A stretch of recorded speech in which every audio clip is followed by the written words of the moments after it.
FTSE 100 ցանկում Lion Finance Group-ի ներգրավումը հանդիսանում է տարածաշրջանի համար շատ կարևոր ֆինանսական նորություն։ Ես ուզում եմ շեշտել, որ նախկինում մեր տարածաշրջանից չի եղել այդպիսի մի դեպք, որ տարածաշրջանում գործող եւ հիմնականում տարածաշրջանում իր գործունեությունը ծավալող կազմակերպությունը ներառվի FTSE 100 ցանկում։ Մի փոքր երևի պետք է խոսել, թե ինչ է իրենից ներկայացնում FTSE 100-ը։ FTSE 100-ը դա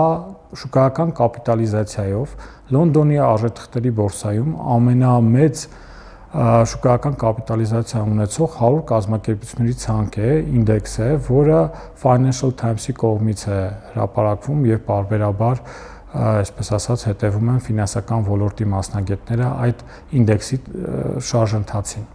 Ինչ վերաբերում է Հայաստանի հնարավոր օգուտների մասին, մենք ունեցել ենք նախկինում նաև կազմակերպություններ, որոնք եղել են համաշխարհային եւ ներկայացված են եղել այդ ցանկում մեջ, բայց նաև գործունեություն են իրականացրել Հայաստանում,